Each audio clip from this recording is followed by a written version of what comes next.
Oh, there it goes. Okay.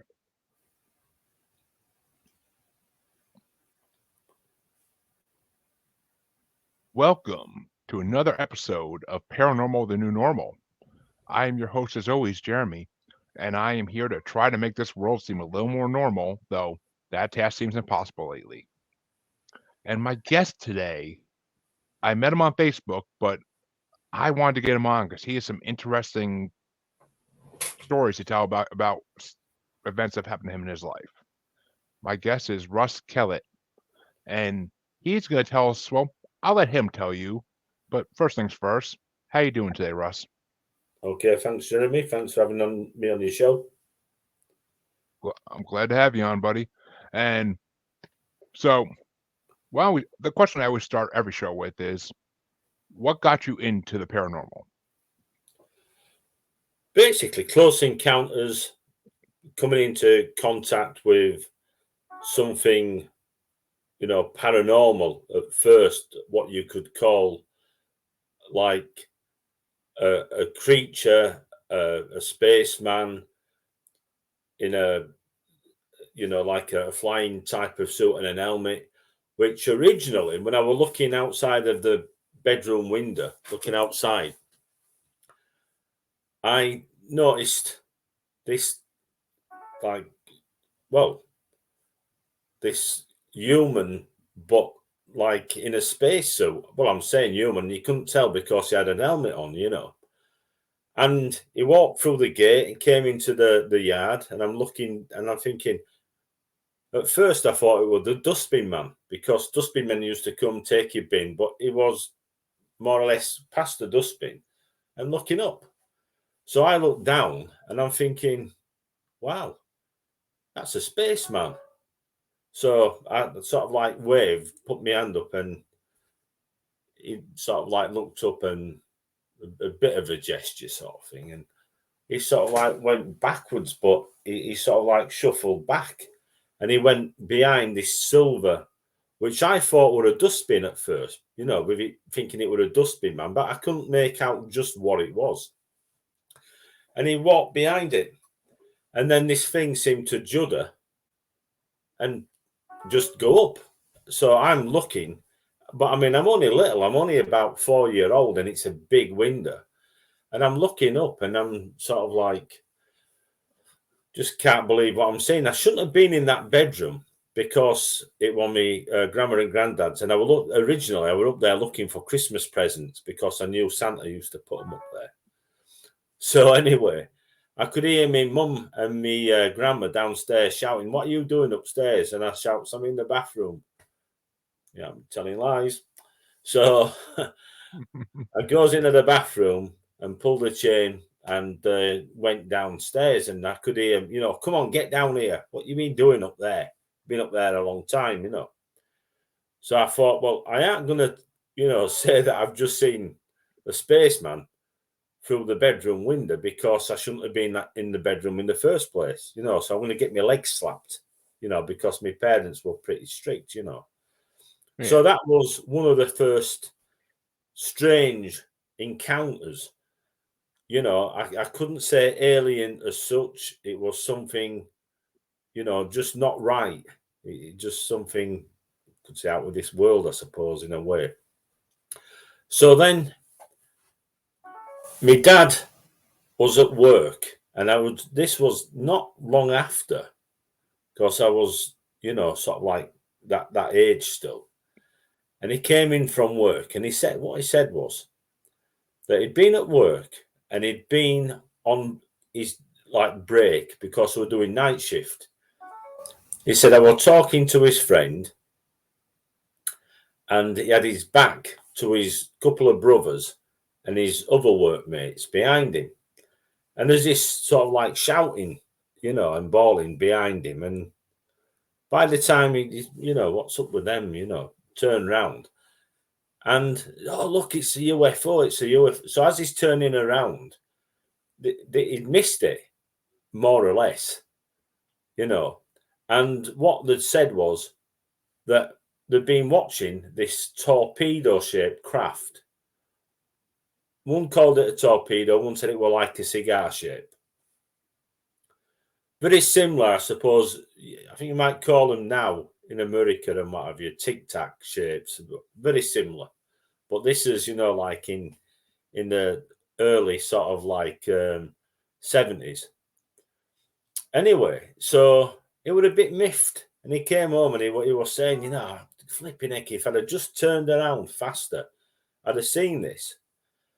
Anyway, basically, years later, when I started investigating this subject, I found pieces in the paper, and it was called the Fackley torpedo. It had been seen not far from where my dad worked.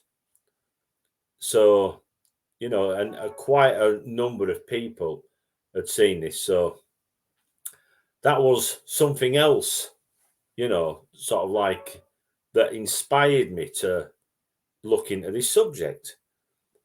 Then I was in my teens and we was outside and we're playing tin can squat, or it's similar to hide and seek. And we lived down a back street, and there were gardens and yards, and some of the gardens had like car porches and garages, etc., and there were sheds. So we'd run and hide, playing hide and seek, this game. And everybody were hiding. I'd been hiding. I was caught first. I were always caught first, but never mind. So I walks up and sat down up at the top, and my friend were walking around looking for the rest, And what happened was, I'm sat down now, bored, watching all of us, and watching my friend. I knew where everybody was, he didn't know. And there's this nail sticking up out of ground where there used to be a big garage, and it had been knocked down, but there's this big 6-inch nail. Well, it's bigger, about maybe 10-inch nail, I don't know, stuck in. So the 6-inch sticking up, pretty dangerous, really. And I'm messing about there. And I looked up and I sees this object, and I'm thinking, it's a UFO.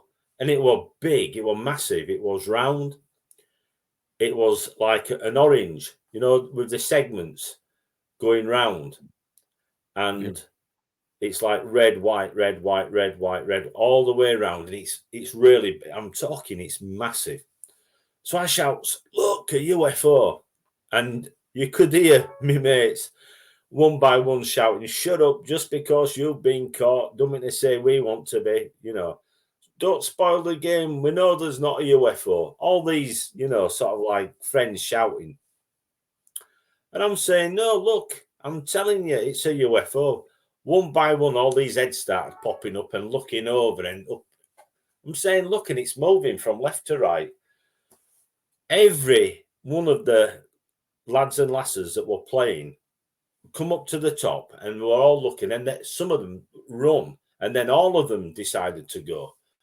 And I'm looking and just couldn't believe what we're looking at. And one or two were saying, it's not a UFO, it's a balloon. And I'm saying, it's not an hot air balloon. I said, we've seen one like that a couple of weeks ago.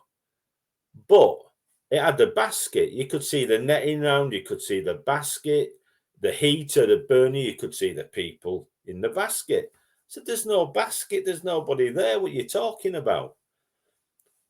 Some of them won't have it, typical.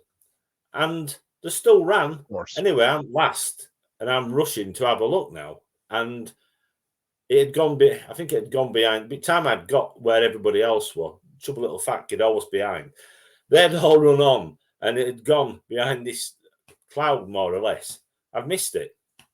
But I mean, I'd seen it when it was big, massive, when it was in front and it moved across.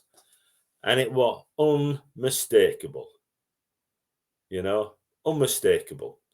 So anyway, that was like, we had multiple witnesses. Me and there must have been about 15 of us. We're all off school.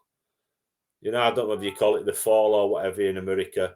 Like you're on holiday from school, and sort of like there were still some people, some friends that weren't there, but there was a lot that were there. So later on in life, I'd left school, been into jobs, I'd got my own business. And one of the lads that was there on that day, what he'd said was, we're going to have to call this something. You know, it's so important where we'd seen it. And I said, well, I'm sat here looking and there's a nail sticking out of the ground. Why not call it Nail Point? So we called it Nail Point. Anyway, it must be 15 years on now. And I'm in my shop, and my friend I hadn't seen from maybe a year after, when he'd moved. And I'd moved out of that area as well later on. So I hadn't seen him for all these years. He'd come out of the army and he came in my shop and he says, Russ. And I says, all right, how are you doing? He says, yeah, this your shop, yeah. And he says, do you remember Nail Point? And I said, how could I forget it? So, I mean, this is years later. It must have had some impact for him to turn around and ask if I still remembered that day. You know? So, anyway. Of course. So this is getting on. But what happens before that is roundabout I'd just left school and had a motorbike, and I'd started a job straight away, more or less. And I was riding out after tea. I'd go out on my motorbike and ride around, and I'd go to a place called the Flappit, which is over where you know, where Brontes lived and what have you, over there. You've heard Bronte sisters, you know, Charlotte Bronte and what have you, you know, writer and everything. So I'm riding around this area and around Bingley and up past this place called Druid's Altar. And I never thought of anything. And this particular night, I'm going up. I just want to turn this off. I can just hear it making a noise. So what happens is I'm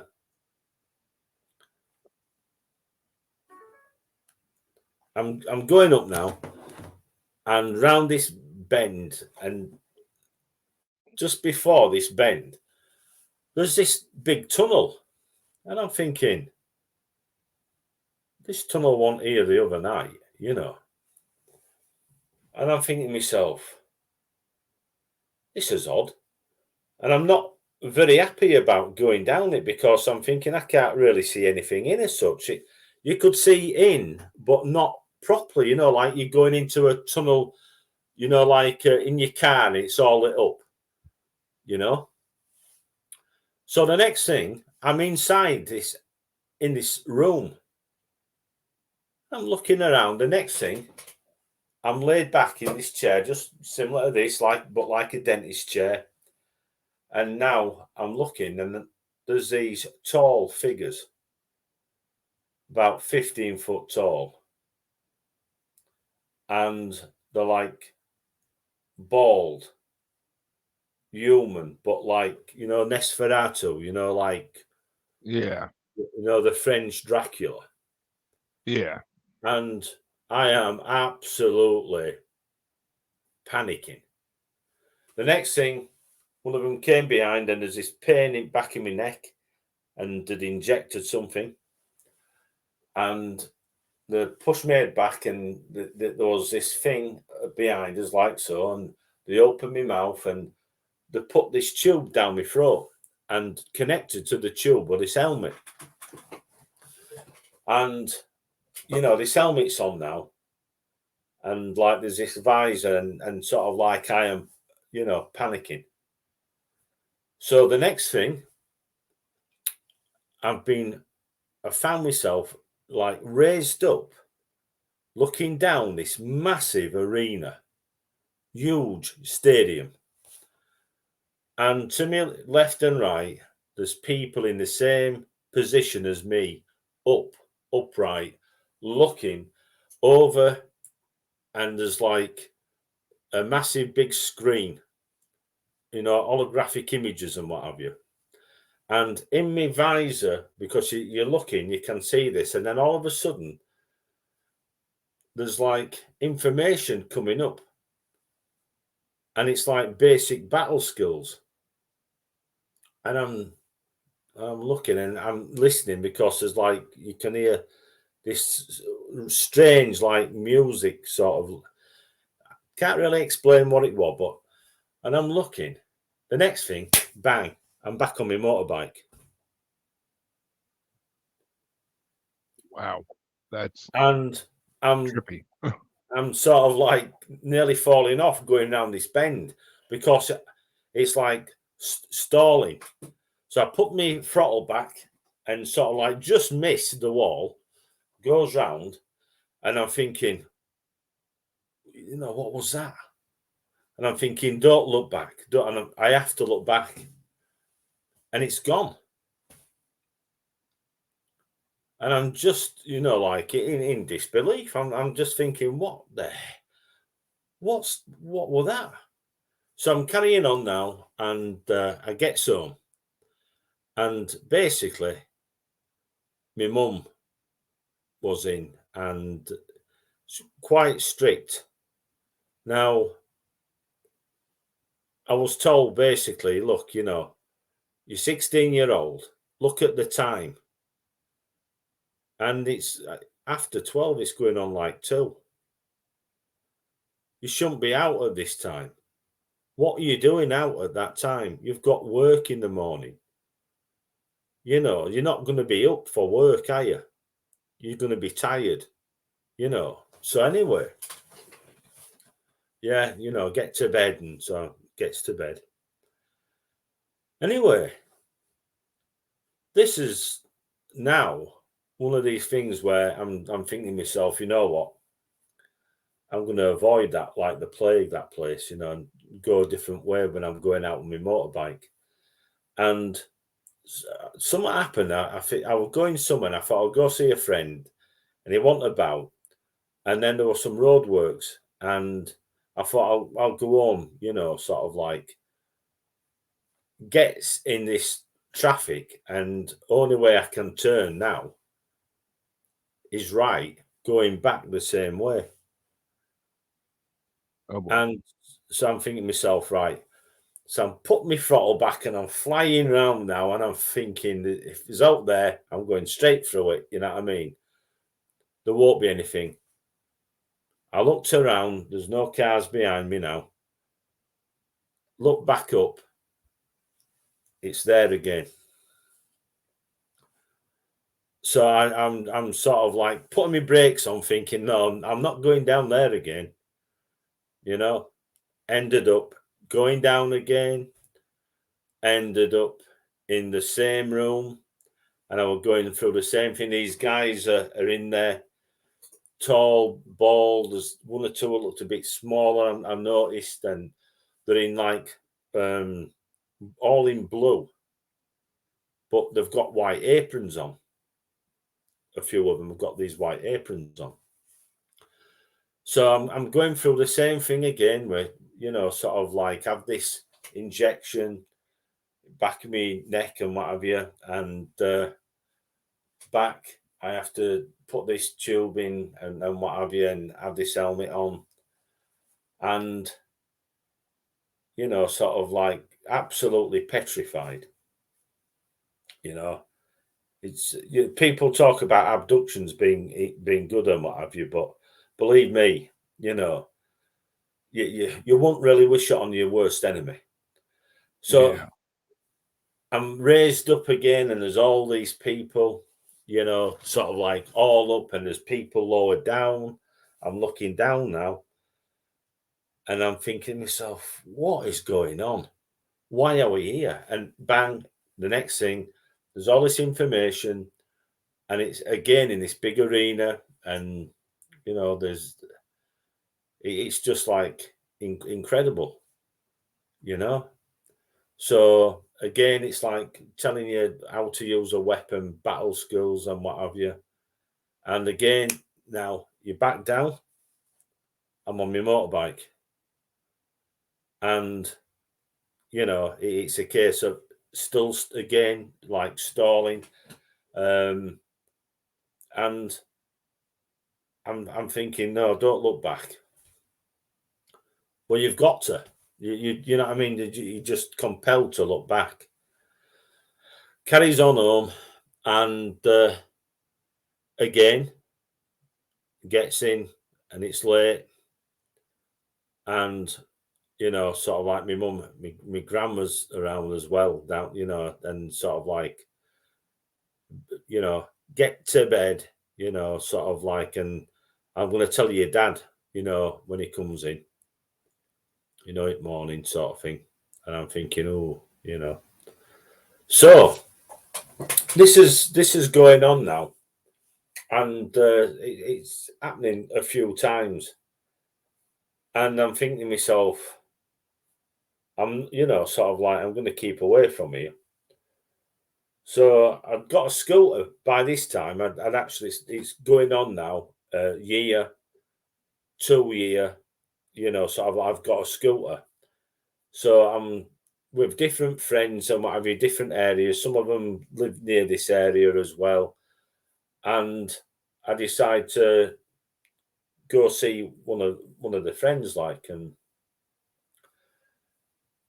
coming home again, you know, I'm on my scooter this time, and it happens again, and I'm thinking to myself, no.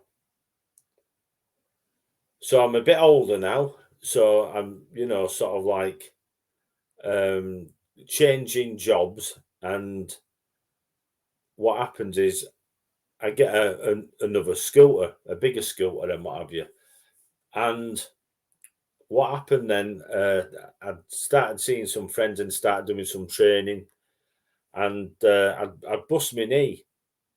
I'd fallen off jumped off a wall and fell and bust my knee.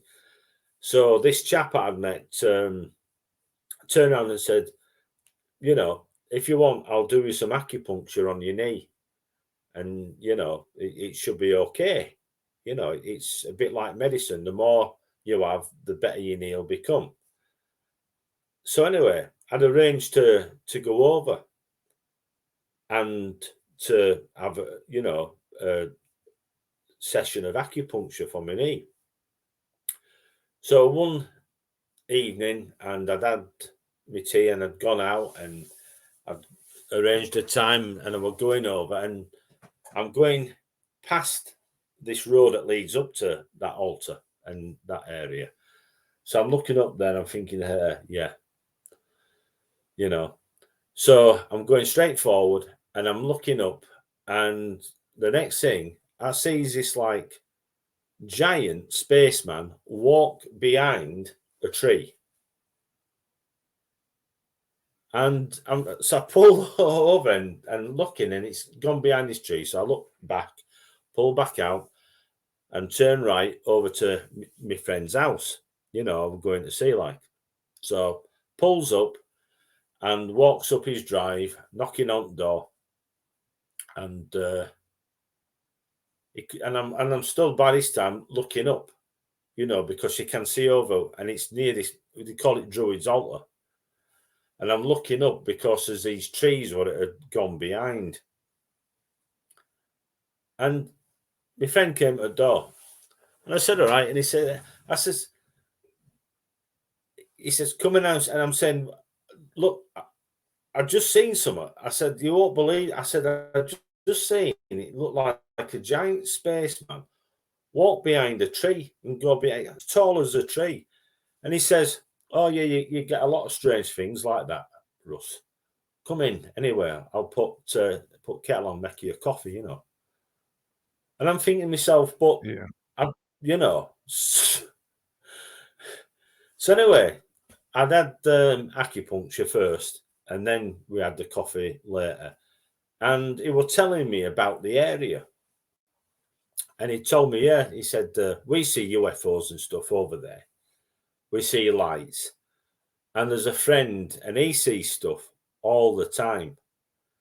And he says that he was once in the back when a UFO dropped something down, and they have these locks. like for canals, and it dropped something down into the water when he was in the garden with his wife, and he's saying, "Look at that," And I said, "Well, what happened?" They said, "Well, it disappeared, like."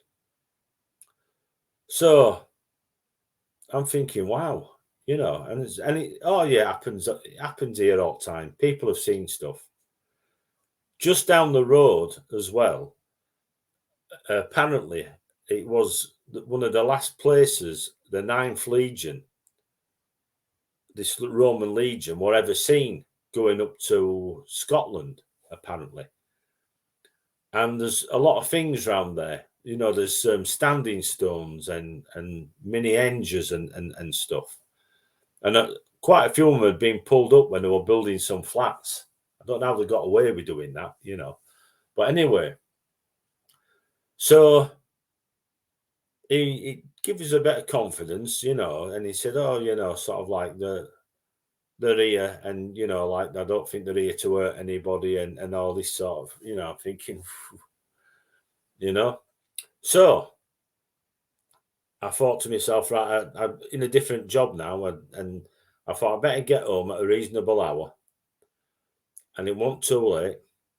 I think it was sometime around about 11 o'clock, if I remember rightly.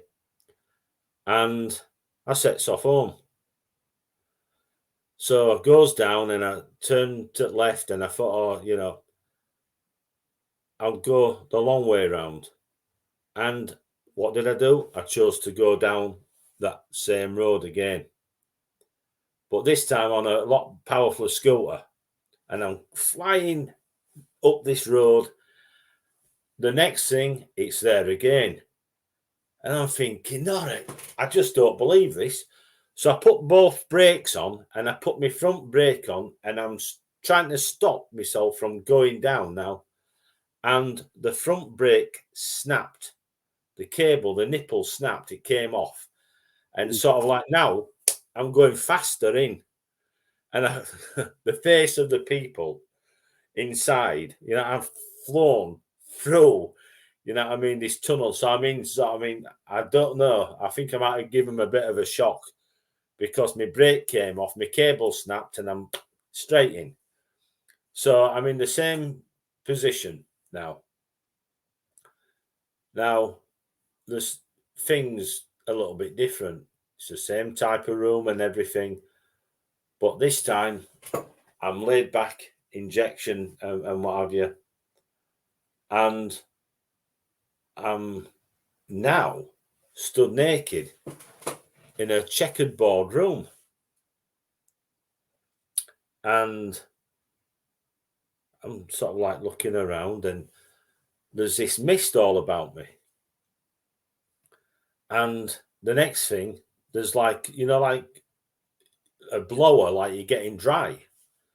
And I'm looking, and there's a line, and I'm thinking, there's a line of us in this massive room.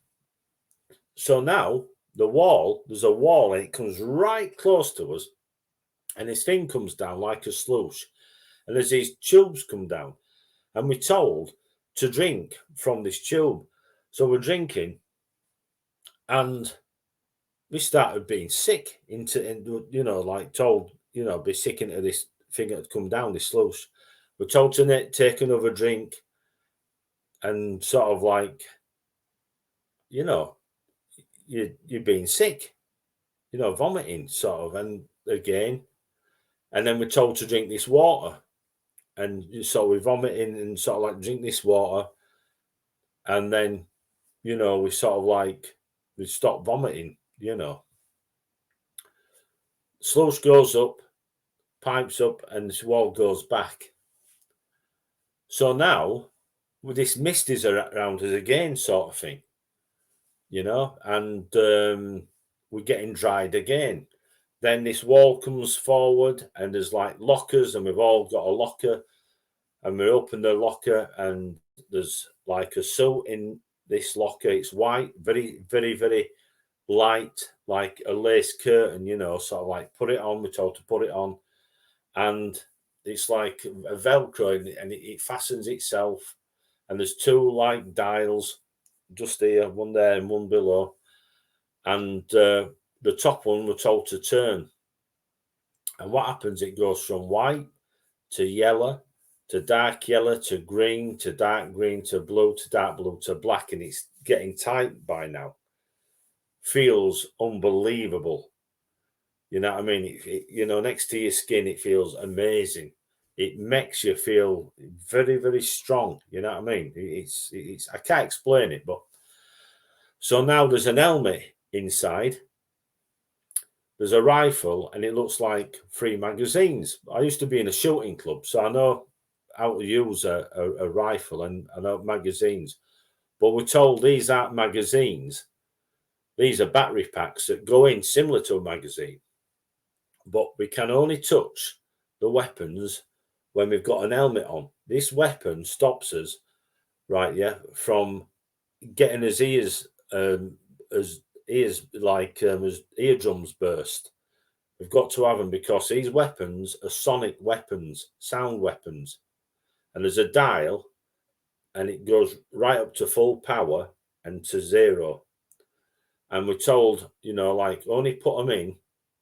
So you clip them on at side, and we're told more or less, you only put them in and power it up, right? Yeah, when we're told to, when we have to turn around and we're in a line, right? Yeah. So we've now got these weapons in his hand, right? And so what happens now? The door's back and what have you, and the wall goes back. So we stood in this room, and we're told now to turn left, look forward, right? Yeah, put magazine in, put the battery pack in. That is, right? Yeah, and we put it in, and then we're told to put it over as back. Yeah, and what happens is these 2 pillars come up, and on them there's like 2 crystal balls, one at each side, and it lights up from the bottom to the top, and it touches these crystal balls. And then what happens is we're in a line, and this is happening to the people in front. So it comes up, and they put their hands above.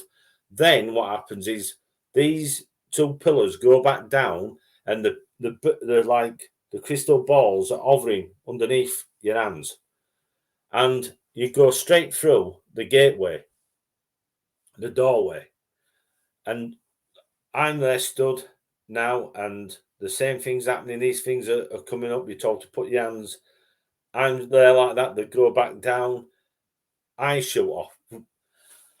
And when we get to the other side, in his helmets, it's telling us exactly, where we are, and it tells us location, aliens that we're going to be coming against.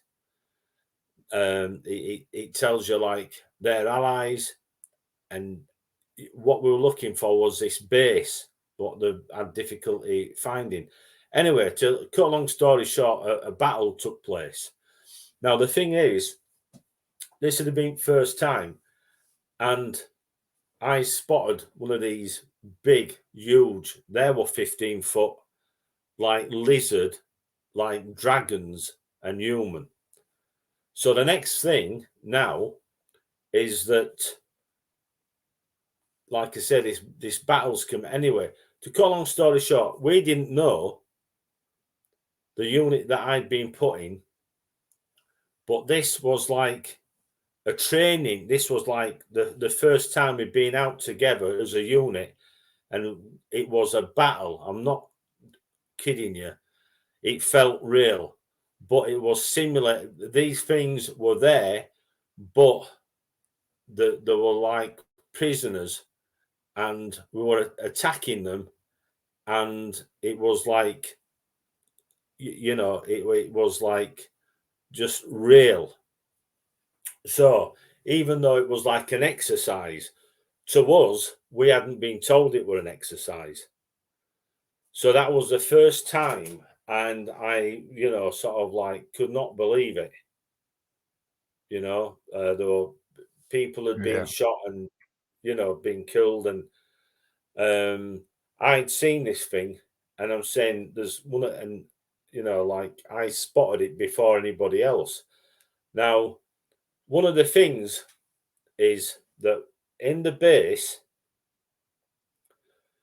a lot of the security look after the aliens and their actual base and the planet that they're on. The security are mostly women,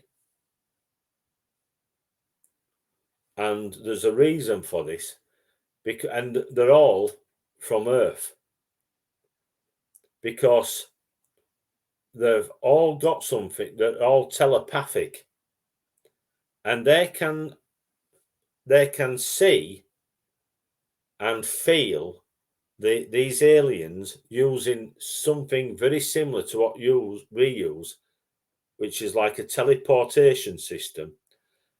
But the guards can, some of them can feel them, sense them 15 minutes before they arrive. So basically, they're waiting. They can say exactly. So they're inside the base and they're around the base, and there's a massive problem with these alien races, what they're having, because, you know, they're breaching the security. So, you know, you just would not believe, you know, that what Yeah. was going on. Are you talking about star seeds? Pardon? Are you talking about star seeds? Star seeds.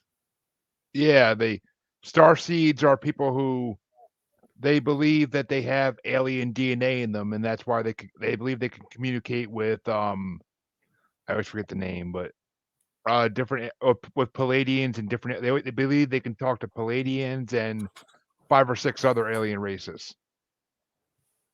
Well, we're taken by the alien race. Like I said, these tall, bald, 15-foot tall creatures. The ones that are in the unit actually are about 6 foot tall. They're the same race, but for some reason it seems like they're being cut down to size for something unbelievable, really. That because they decided to fight, that it's like there was made to be the same size as like humans, because they don't believe in fighting, but yet Hmm. we're fighting for them. So I can't really understand it, you know, that they've cut their own, these like giants have cut their own people down to 6 foot tall, and I don't know whether it's like because they don't like fighting and they're peaceful, but yeah, they look absolutely terrifying, I you well, know. I'd believe it. 15 feet tall, that'd be kind of terrifying. But At 6 foot tall, they're terrifying, believe me. I I believe it because I mean, people have been terrified of me, and I'm 5'11". So I Yeah. mean, tallness. If you're a lot shorter than something, it's intimidating. I mean, same as when people see Bigfoot, they get intimidated by the size because of how tall it is. Oh yeah. Well, this is it. So I don't know. Like I say, so the thing is, what we are then we put into units. So there's like 10 of us in a unit, and you can call, you know, however many different units. You know, you can call 10 lots, so you'd have 100. You know, sort of. But then, if there's any problems, you know, they can basically bring 100 units. You know, if there's a big battle taking place, you know, there's quite a lot of abductees. There's quite a lot and you know, it's not only on other planets, it's on this earth as well. We've been in places, we've lifted people. You know, I know that we've been there and we've taken people from cars, people in high positions, and then put them back, taking them back. Huh. You know, it's like not only there's a battle going on, it seems like there's something going on like sneaky beaky, you know, like lifting people, taking them back, putting them back. But one time where we was, I'd said that I'd seen one of these big creatures, these like dragon, you know, human half human, half dragon creatures, and I fired, and basically I'd hit, but I'd hit a car and it had exploded, and it had blown a car up onto another one, and sort of like, you know, I'd caused a bit of chaos. And I said, what don't you understand? You know, like, you know, why do we bring you with us? And I says, well, and I swore I shouldn't have. And I says, you asked me to come, you know, and the leader, the head of the unit, you know, sort of like the second in charge, he came up and he put his face, and it, you know, sort of like he wasn't pleased with me whatsoever. But I said, I'm telling you, I saw what I saw. When I went back, I had this helmet put on, and it sat in this chair, and they went through my mind, and they could see everything that I'd seen, right? And what happened, they'd seen it there, and it was just about to shoot, and I shot at it, it disappeared, and I hit a car because I opened fire on it. So they didn't see it. And I'm saying, and you're telepaths, and you didn't know it were there. Huh. You know? So they'd realised that now you know, sort of like I can see these things. Just like, you know, like the specialist units, and a lot of them are these guards that are the women. So now I'm a telepath. So I'm put in front, right, as like a scout, a telepath into this unit. So they go, so your scouts, these telepaths go first, because they find out, you know, where the enemy is. So, you know, that was like the start of it for me, you know, and it like it happened, I don't know how many, it's happened all my life, you know, and it happened in my home as well. These things come to my home. On one occasion, these they walked through my wall. I was listening to some music on my bed. I'd got a motorbike at this time, and what happened is that the gable end of the house turned jet black. It turned jet black, and these things like silhouettes, people walked in, massive, 10 foot tall. Must have been 10 foot, because that's, well, my room were only 10 foot tall, and there just seemed to be too big to get in, but they were in my bedroom. And one of them came up to me, and he was talking to me, and I'm saying, no. And they said, oh, yeah, you will. I'm saying, no, I won't do that. Oh, but you will. My sister was going to the bathroom. She'd been downstairs watching telly, and my bedroom door were open. Just a bit, because I was laid on bed, just listening to some music before I was going to go out, you know. Yeah. So I'm listening to rock music in my bedroom, and when this happens, and I'm talking now to these, now my sister knew I was listening to music because she'd gone downstairs earlier on, and she said, oh, you made a comment about me music, you know, like, not that music again. And so I'm saying, shut up and what have you, you know, get downstairs. And so now she's come up to bathroom. She's been watching a program on telly, and she can hear me talking to these. And she shouts, oh, you're talking to him there? And I'm saying, oh, these? I said, yeah. I said, I've told them to go. I wasn't comfortable with them, and I wasn't comfortable what they were saying, and they were showing me stuff as well in my mind, and I'm saying, no, I'm not doing that. So she says, who are you talking to? And I said, oh, they've gone now. And my sister gives it, gone where? I said, they walked through wall. So my mum goes, my sister goes downstairs and she goes to my mum. She says, "There's something wrong." She says, "With our Russ." She says, "He's talking to people in his room and he don't look well." So, my mum tells me dad and what have you. So they come upstairs, and what happens is that now I am sort of like really not well. Yeah.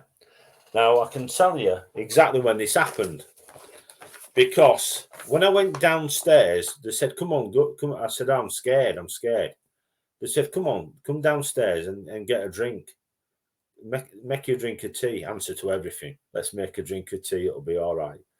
Anyway, so you know what I mean? It's one of those. It's a British thing, I think.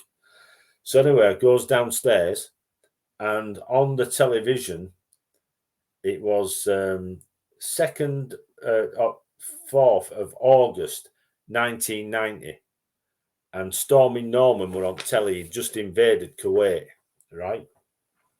Okay, yeah. I was absolutely petrified.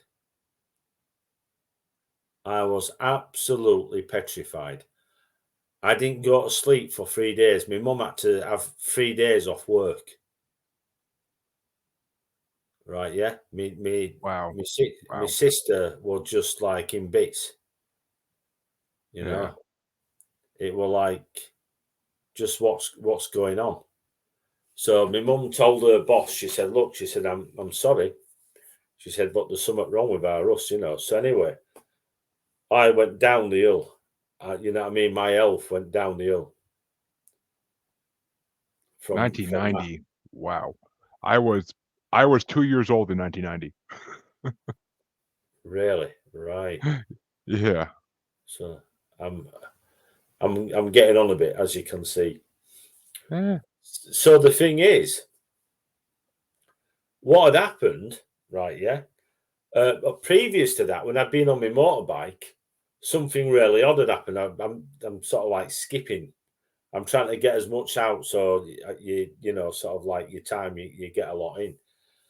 So I've been riding around, and I'd gone to see somebody about getting a job done on my motorbike. I needed some fabrication and what have you. So went to meet this guy. He wasn't there, so I thought, all right, then better get home for work and what have you.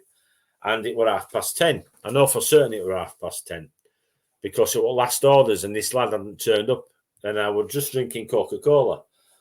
I never ever drunk and rode my motorbike, and I didn't smoke wacky backy or anything. People said, "Oh, when I tell you this part, what happens?" So I'm going now home, and 10:30. It should take me about half an hour to get home. Maybe a bit. I never used to speed. You must understand this, yeah. Yep. Yep. But sort of like I was getting home pretty fast, if you know what I mean.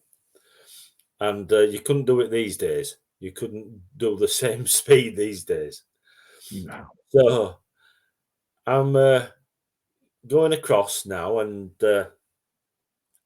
what happens is I comes to there's these lights coming down. I'm thinking, oh, it's the lights from the what do you call it? The railway tracks, railway lines and what have you. Oh, the train, yeah. Yeah. So I stop now because I'm waiting for a train to go past and what have you. Anyway, I'm immersed in light. I'm immersed in light, and I'm looking around, and I can feel the heat. So I looked around, and I'm thinking, this is a truck or something behind me, because I can feel, and you can feel like the truck's big like lights behind you. You can almost Yeah. feel, you know what I mean? And I'm thinking to myself, it must be a truck. And there's nothing behind me, but everything's lit up all around. And so I looked up because I had this petrol tank, and it was like an Harley Davidson petrol tank. And basically, I looked up, and I started sort of like feeling that I was floating. So I'm feeling like I'm floating and what have you. And yeah, that's what it was like, as you can see. So that Ooh. is the console there is like Yep. shiny. So and it's like, and I'm looking on it, and I'm looking up thinking it's shining because something's shining down on it, you know. So anyway, the next thing, I'm feeling like I'm floating, and I'm back down, and I'm looking around. I'm thinking the light's gone out, and these red things are up, and I'm thinking, oh, the barriers have gone back up, you know. Yep. What do I know? I couldn't remember. Did I see a train go past? You know, I cannot remember a train going past. So I thought, right, I better move myself because I'm in the middle of the road, sort of thing. And you know, so I carries on now my journey home. And as I'm carrying on my journey home, I noticed this like ball of light, and then it looked like silver. It came over houses and over trees, and it started getting closer to being closer to the road and what have you. And basically, it was like, you know, sort of like a ball bearing sort of type thing. And it was at the side, and I'm racing it, and it's flying, and it's straight in front of me, straight across the road. And I sort of like, wow. And there's this bloke coming on on other direction, and right next to us. And I'm pointing, and I said, "Did you see that?" Shouting at him. And this bloke's just like this. Just didn't even say anything. I don't think he saw me. And so what I did was I pulled over, and I used to smoke then. And what I did was I just sat there. I lit a cig up, and I was watching this object going over to the next town, Halifax. And I just sort of like sat smoking, thinking, wow, you know, that was unbelievable. So anyway, I finished my cig off and what have you, and went me on my way home and what have you. And I come round the estate and onto the road, and there's like my house there and a little roundabout. Went round the roundabout, and I'm noticing my house is all in darkness. And I'm thinking, that's strange. What time is it? You know, Yeah. a lot later than it should have been. So it's like after one. It's again after 1 o'clock. You know, sort You of lost. like. You lost time again. Yeah. Oh, hours. So anyway, gets in. My dog comes to the door, let her out, and what have you. She goes to the bathroom and goes back in. I put kettle on to make a coffee, and I'm looking, and I sees the time. Oh, turn the kettle off because the kettle makes a noise. Yeah. You know what I mean? Sort of like it doesn't have to make a noise. Well, it used to anyway. So I turned the kettle off. I thought I won't get a drink. I'll go to bed, you know, sort of like I don't wake everybody up. Anyway, my mum must have heard me because the next morning there's this shouting, "Are you awake? You want to get in early?" She said, "When you've got to go to work, lad." She says, "Come on." She said, "You're going to be late." Anyway, gets up, goes downstairs, and gets dressed and what have you. Let me dog out and what have you. Back in, went to work on my motorbike. No sooner have I got through the door in and walking in work and took my helmet off, like, and one of the lasses came up to me, one of the women I used to work with. She said, "Have you seen your face, Russ?" And I said, "Have you seen yours?"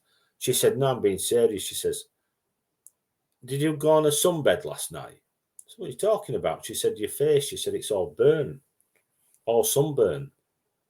I said, "Don't talk silly." She said, "Have a look in." She said, "Go have a look in a mirror." She said, "In office." So I goes in the office, and where my half-face helmet had been, all my face is burnt. So they're all laughing at us, you know what I mean? Sort of like, You know what I mean? Sort of like you got a sunburn. Yeah. But the problem was, I started being really ill again. That I couldn't go the next day. I couldn't go to work. I had to go to doctors and what have you. Being sick, I couldn't stop being sick, and all my face started peeling. You know, they give me this cream to put on and what have you. And I Yeah, aloe. still have problems now. You know, with my face and what have you. You know, sort of like I still get flare up and what have you on my nose and ear. You know what I mean? Just one of those things. But what happened was I started being ill and I was diagnosed with ME, myalgia ME. encephalitis. Have you heard of it? Myalgia encephalitis. I can't say I have.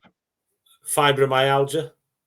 Oh, okay. Yeah, that I've heard of. Yeah, yeah. Well, ME, that's what they called it first before they started changing names and try. The man, so I started researching this subject because of all that had gone on. And the people that I've met that seem to have some kind of illness, I'm talking about abductees now, real abductees, Yeah, not wannabes, but you know, yeah, sort of like all these making. There's nothing good about being abducted. There's nothing good about being put into a military unit and having to fight as a soldier. Nobody should have to go through this. No man, no woman, no, you know, son, daughter, mum yeah, or dad. You know what I mean? yeah. I can imagine it'd be a type of hell. You know, because this is not a good thing.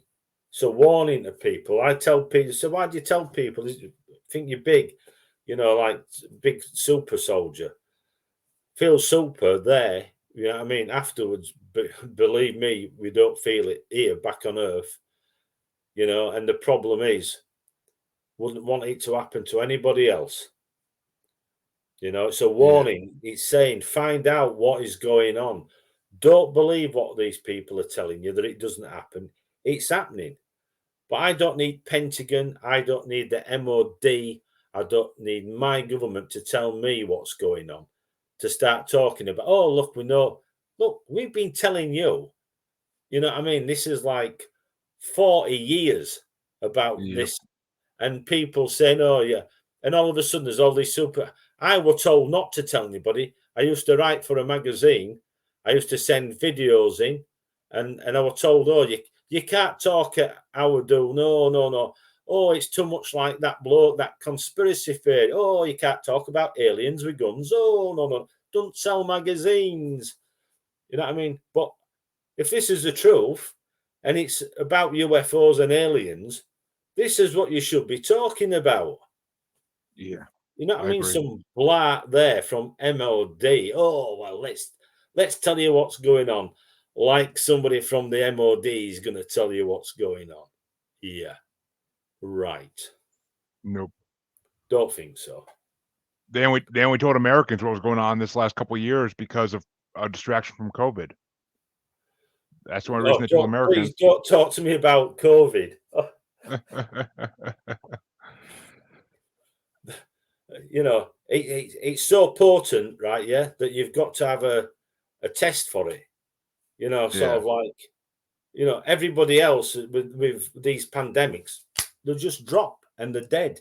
You don't need, oh, you know, stick this up your nose and do this and let's see. Oh well, if it could be, it's a positive negative test. That's because this doesn't work. This were all yeah, made, and they've chucked all these away. They've chucked all the clothing, what you need if there is a pandemic and what have you. It won't work. The only way you can stop a pandemic is NBC gear. You know what I yep, mean? Respirators, noddy suits, gloves over your boots, and you know, like rubbers over your boots, over your. That's the only way to stop anything getting in onto you. It's the only way with your respirators and what have you. Yeah. And sort of yep, like there's people walking around with a little mask on. You know what I mean? Sort of really. And I yeah. believe that. Yeah. You know? It's It's weird. It's weird that around the same time, every 100 years, there seems to be a pandemic of some kind. In 1918, 1920, it was the Spanish flu. Yeah, but the problem is, that did kill people in Yep. millions. We were told that, not to go out, not to, have these injections and what have you, and wear these masks and what have you. Now, the thing is, a pandemic, look at the word and what it is. No one goes out. Nobody, it's a lockdown. But my country were letting people in, flying, right? Yeah. Yep. They were landing, and I were on the radio saying, well, look, I've got a problem with this. You're saying that we're not allowed out, but yet there's people allowed in. If it's a pandemic, nobody should be allowed in or out. And the thing is, there's planes. Oh, there is no planes landing.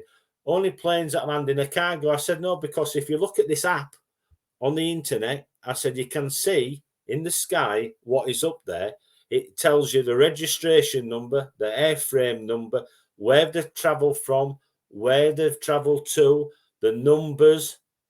You know what I mean? Yep. I said, so it's there. Oh, no. I said, yeah. I said, it tells you whether the cargo passenger or just cargo. There's some that won't tell you what they are because they're probably, military. I said, Yeah. but you've got to have a look. Oh, well, the numbers have cut down, but they're still landing. You're saying that they're not, but they are. All of this does not make any sense. It doesn't make any sense what we was told. It's like when I was talking to them about abductions, and then we're talking about, for instance, how many people go missing a year. And I explained to them, I'd contacted the missing persons department, and what they turned around and said was, if I didn't get it right, because you have two halves for the full year, and I understood it as 160,000 on my island went missing in 1 year. And I don't believe that, they all said in Radio League. And so what happened was, she got a researcher, and did he find out how many had gone, really clever? And she said, well, yeah. And she said, oh, how many was it then? And she says, 208, I think it was 200, almost 280,000 had gone missing in a year. Jesus. Over 250,000 people. That's insane. She said, but they find them the next day. I said, they cannot be registered as a missing person for 48 hours. Yep. So it's like, where are these people? Where are they? Where have they gone to? There's something not quite right, Yeah. I mean, they've been saying, at least in the United States, they've been saying for decades that extraterrestrials are working with the government. I mean, X-Files was based off what people believe is actually happening. That's right. Well, I mean, you've only got to look at some of the people in the government over here, and you would believe in aliens, believe me, because they're not quite right. They don't, it's like there seems to be this thing with, like, they're not bothered about the people. They seem to, what kind of people do not bother about people? They can say, oh, we've got all these laws for this, that, and the other, but for letting elderly people, it's like we're just at a loss to how they treat the people of this country, elderly people.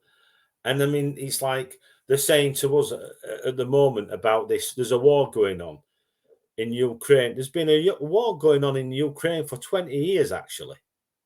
Right? Yeah. At least. Oh yeah. I mean, I've always said we've gotten into a war.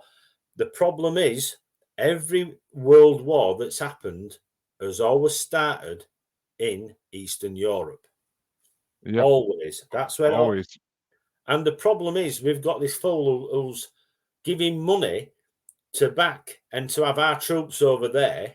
I actually told everybody on a radio show, I said about the war that were coming in 2021.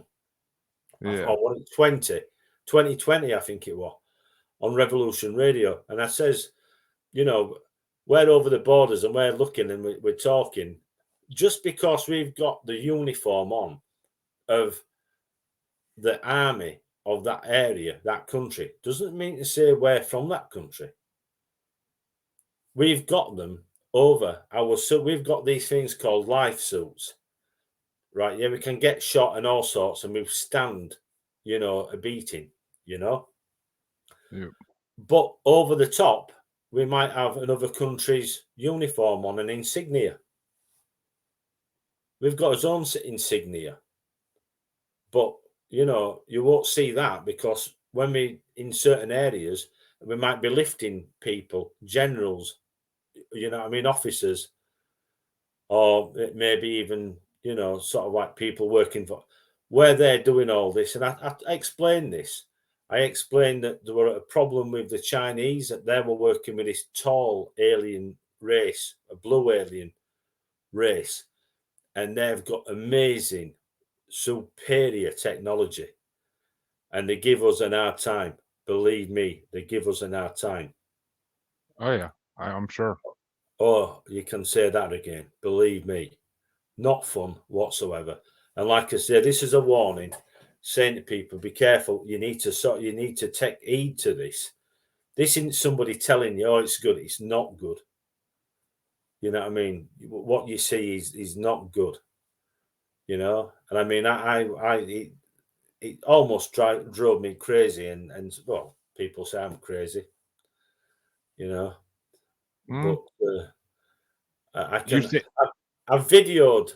I've been out videoing these things, and I've been zapped. While I've been filming. I videoed things fall out of the sky. They've flown overhead when me and my friend were filming. Did you see that? I didn't need to ask him. I could see my friend Tony.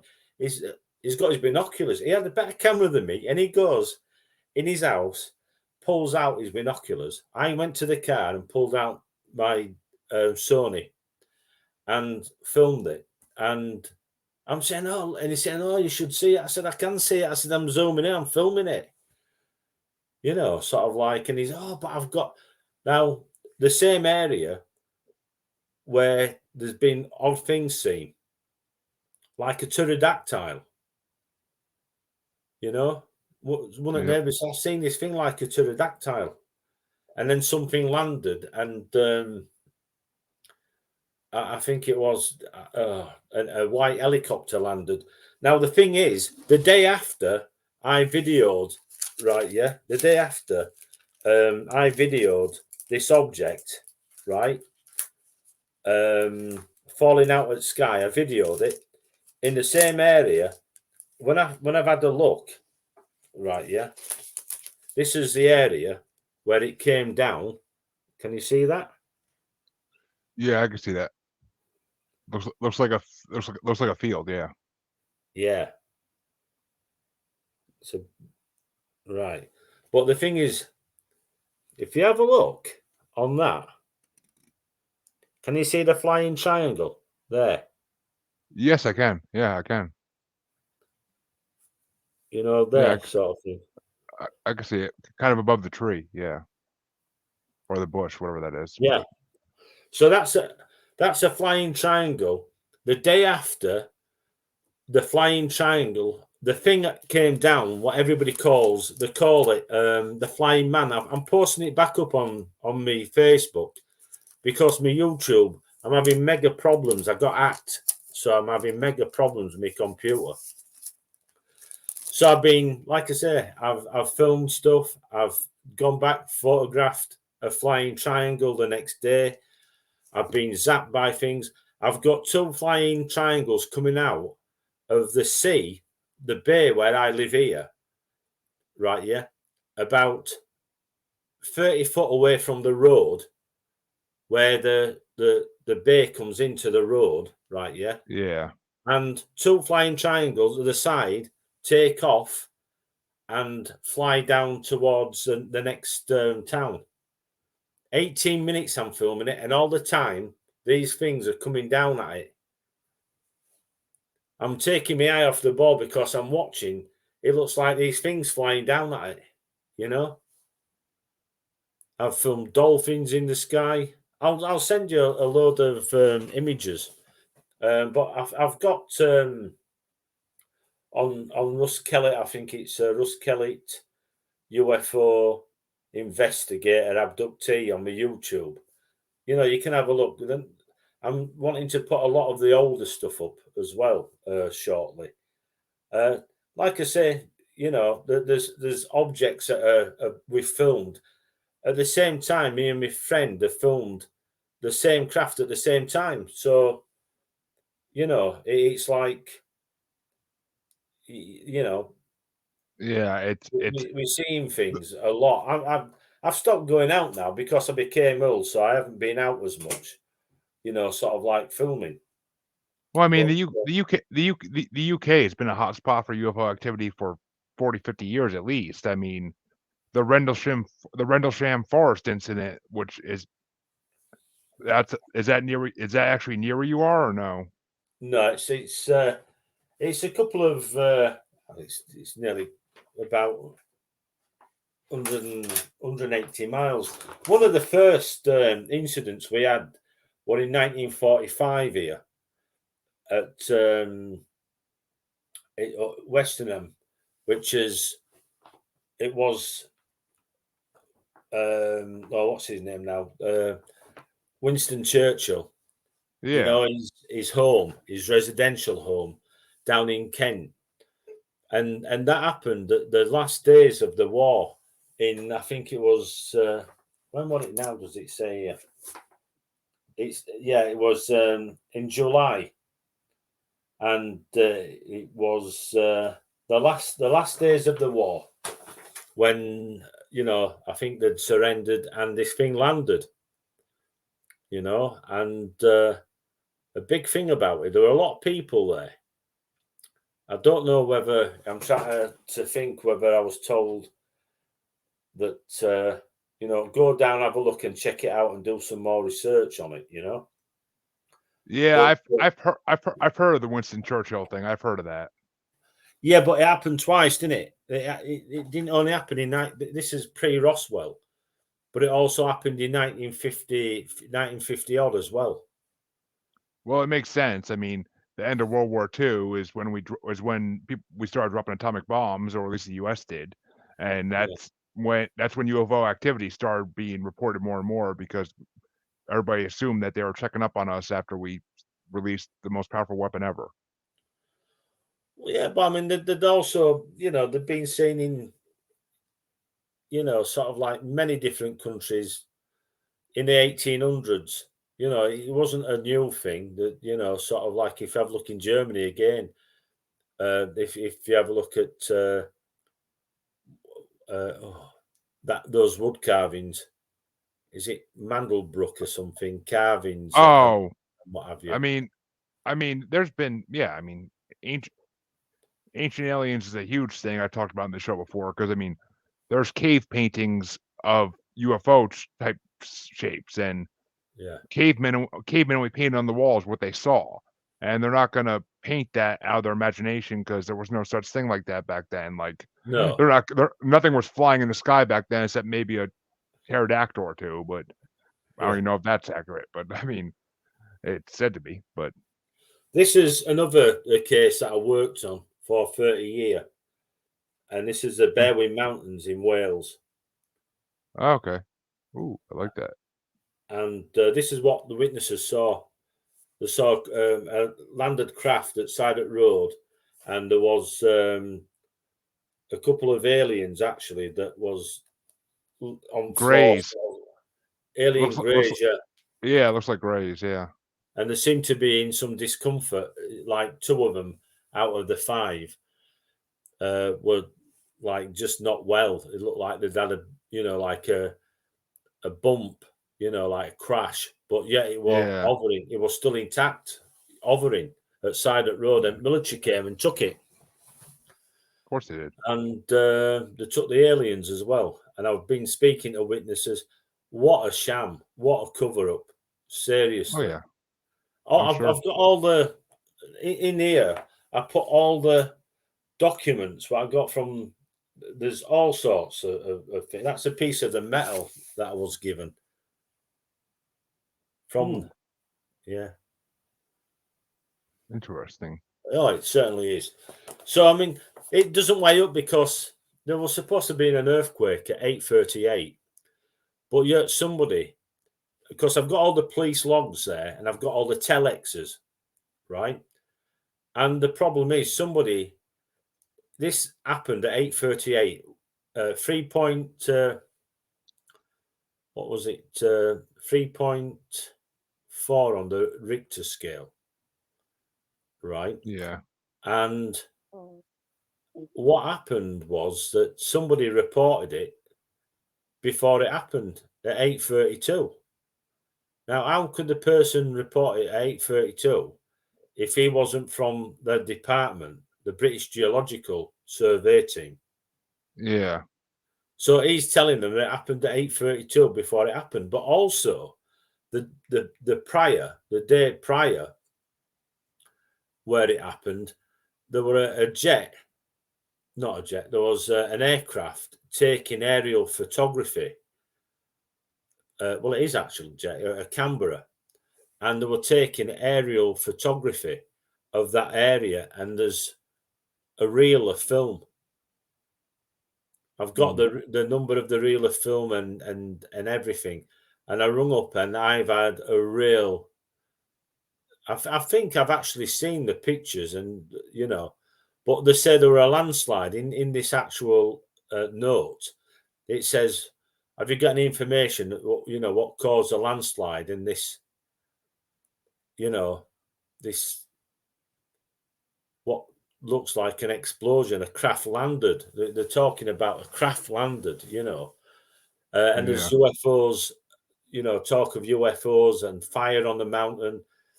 And they said that they thought it was a plane crash at first. Reported as a plane crash, and they said, "Oh, all the fire services are on standby." Well, when you all the services, the free services, right? Yeah, are always on yeah. standby. You're always on standby. But why wasn't if they thought something had landed, a plane had crash landed on that mountain range? Why didn't they send the fire brigade out and the rescue team? They never sent them out. Suspicious as hell. That's suspicious as hell. Oh heck yeah! And there's times that are wrong. There's somebody said that he was basically asked to take the police up this hill at this time, and these guys had said they'd come from A to B to go up this road, but the problem was they turned up 5 minutes after it had happened, right? But yet an hour before there was at this location A. So how could they get, somewhere what would take over an hour to get to 5 minutes after it happened? In the police logs, it does not make any sense. No, it really doesn't. It really doesn't. And I mean, that happens all the time though with the government. Like their cover-ups are not the best, to put it easily. But I mean, this area as well. I mean, there's an history.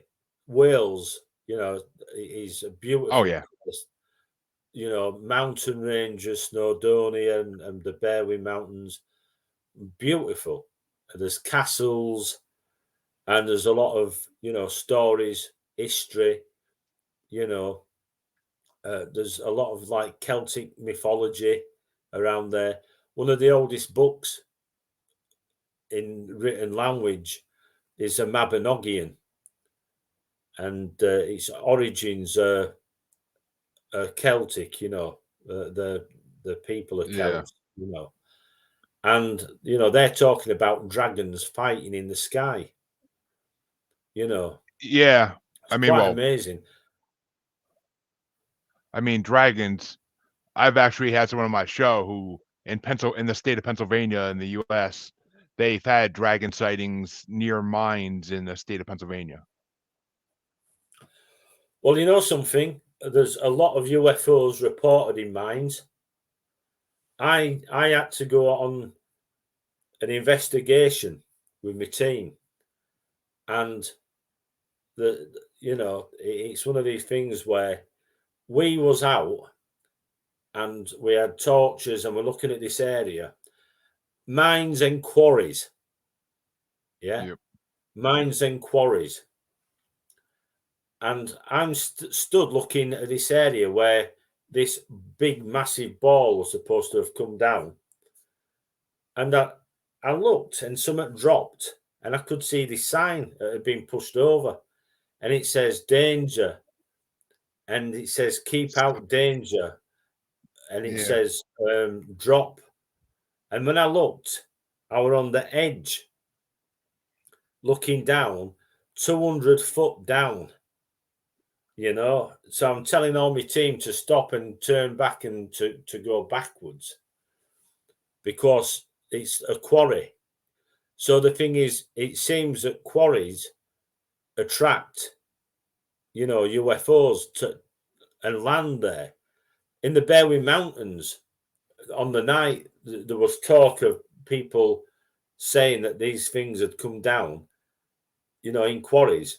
Plus, there was talk of the military being in these quarries also, Yeah. But it's just unbelievable that, Well, it's funny you there's, say it's funny you say that though, because I mean, I think there's a reason for that. Because in the town I live in, Massachusetts, in the U.S., there are a lot of UFO sightings in our town, and the common belief is that they come because we're a mountainous region.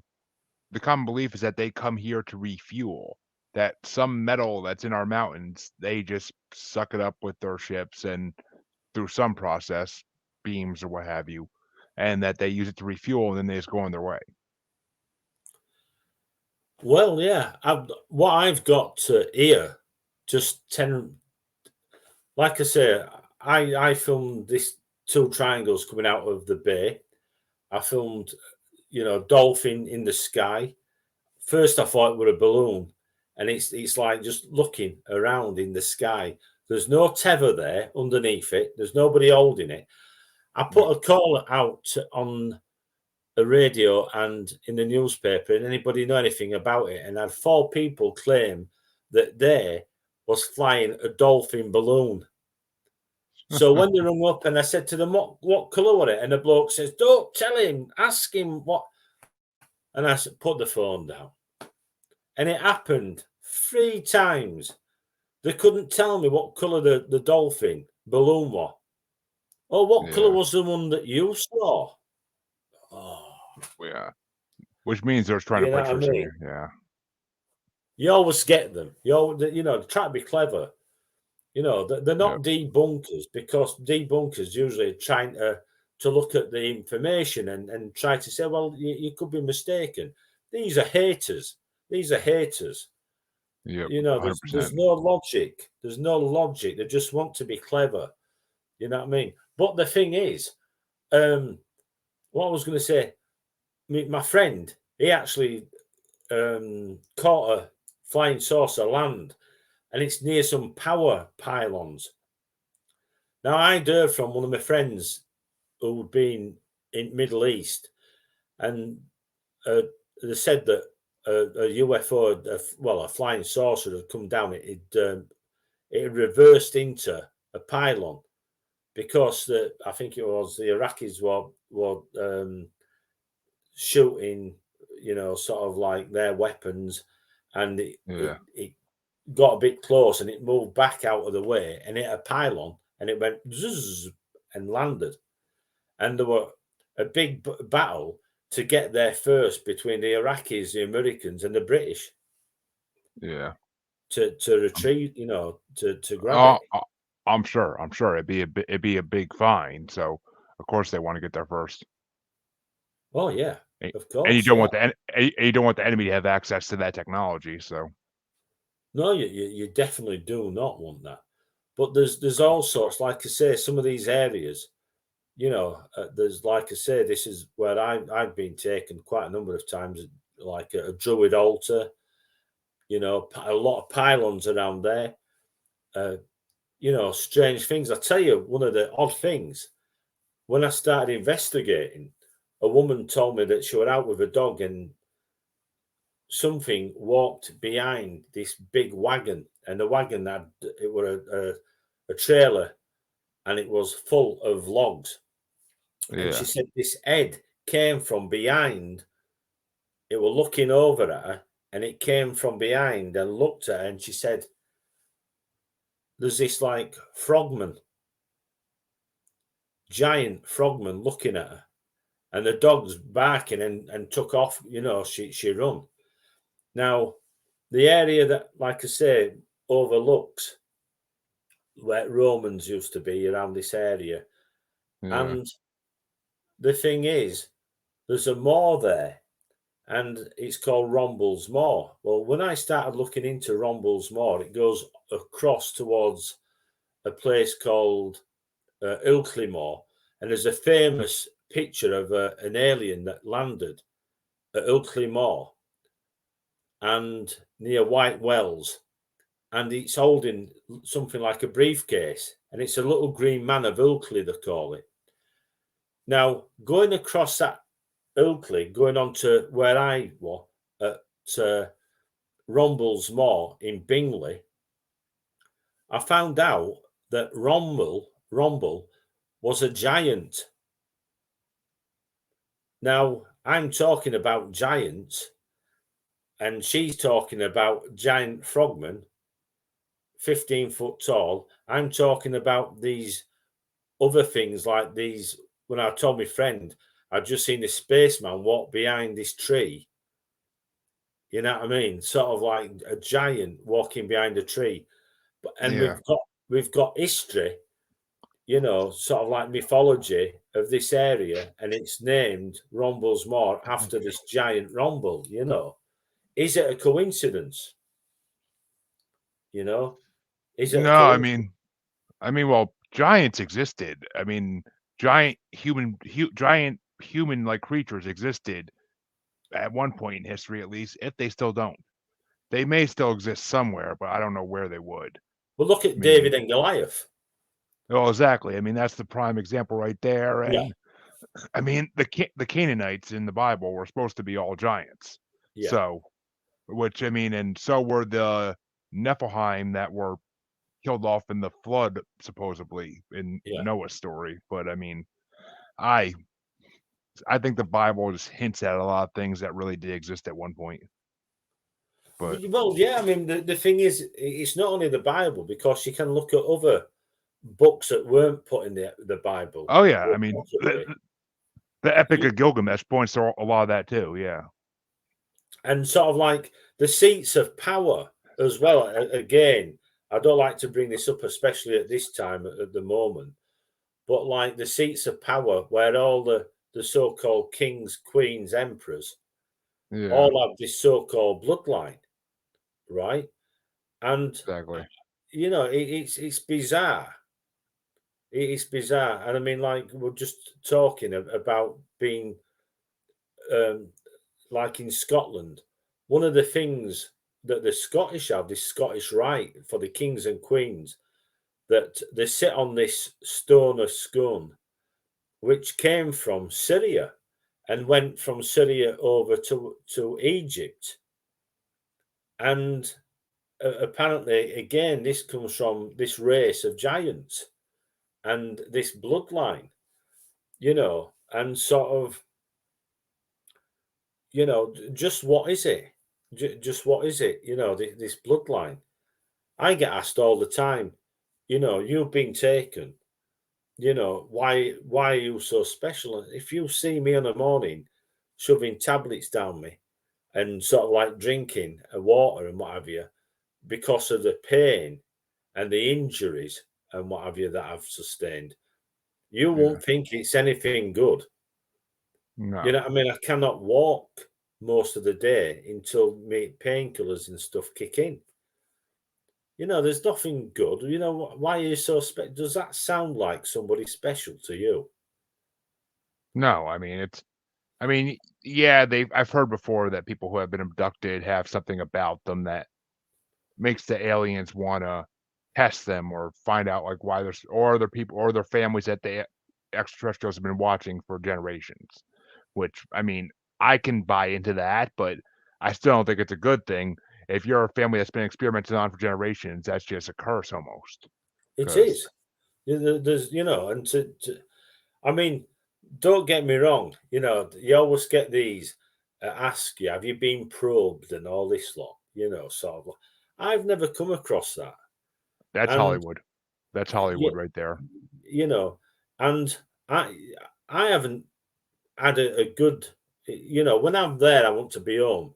Now I'm home. I want to be back there. To be honest, now it might sound stupid. Here, there's nothing for me here. Yeah, I mean, it doesn't It's sound stupid, it makes sense. At least I knew where I stood over there.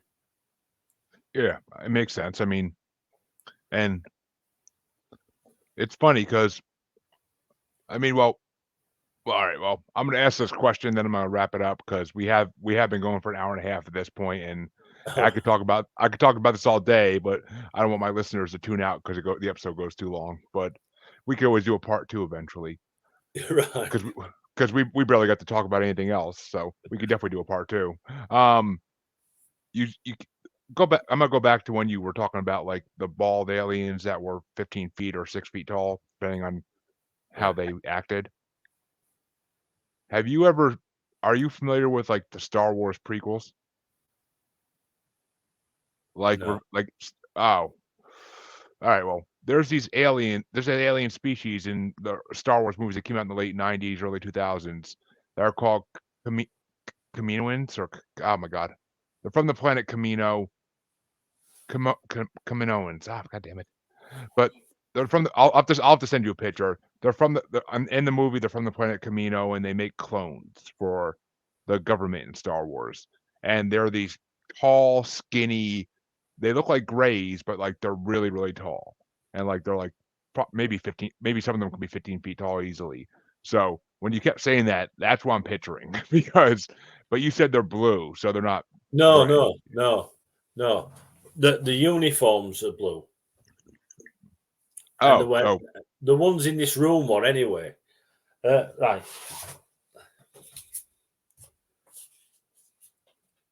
oh, okay. So they look That, so their that's skin their that so their is skin me, and that's my unit anyway. interesting. Now So there's the thing is that changed. The way we travelled changed later on. With the balls of light were still there. These like crystal balls. It's a different story, but no, the quiet chunky, the quiet physical. They're not slim. okay. They're not slim. Okay. The big dudes. They pick me up and sort of like you do as you're told. You Okay. know, So they're ki It- so they're are they so they're kinda like giants then, like what we consider yeah, giants would look like. yeah, Like o ogreish, like almost, but tall. yeah, yeah, definitely. Alright. Alright. Yeah, I can kinda see that. Alright. Well, we will wrap up the session for now, but we definitely are gonna have to book a part 2, maybe in October. Maybe we'll do like a Halloween like I'll get maybe I'll get you on for my Halloween episodes. I'll be out. I'll be out. I'll be wearing my makeup, and I'll. No, I'm only joking. I You mean, thought I I was not telling the truth then. You thought I was going to be out Halloweening, didn't you? no, I mean, yeah, trust me, I ain't doing anything Halloween night because I have kids. I'll be busy. But yeah. Oh, So dear. where can they find your YouTube channel if they want to find it? Like how do they find it? If you look for, I think it's Russ Kellett, Alien ab- Abductee, Alien Abductee Investigator.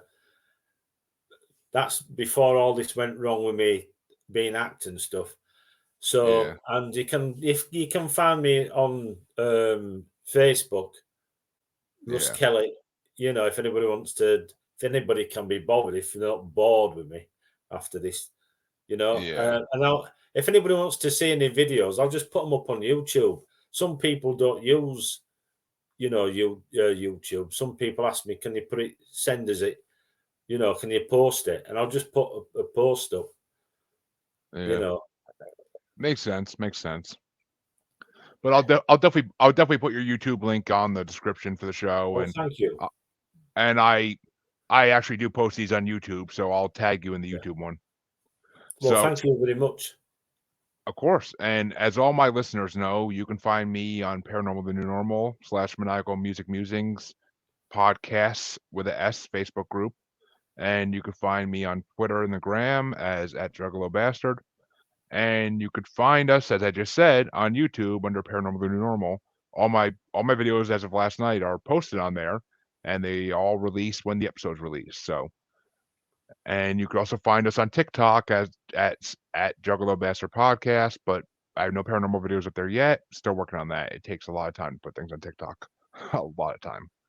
But I thank Russ for coming on because it has been a fascinating hour and a half. Like, I haven't had an episode go this long in a while, so that tells you how fascinating it was. Because I usually run out of questions or my guest runs out of information by this point. But Russ can keep me going all day, and I love that. I love that. Well, thank you for coming on, Russ. It's been a pleasure to have you on. Thanks for And all my asking me to come on, and it's been a great show from my point. Fantastic host. Thank you very much. not a problem, buddy. Not a problem. I will talk to you. My listeners. I will be back. I think tomorrow or the next day. I forget, but I think I'll be back tomorrow. I will catch you all next time.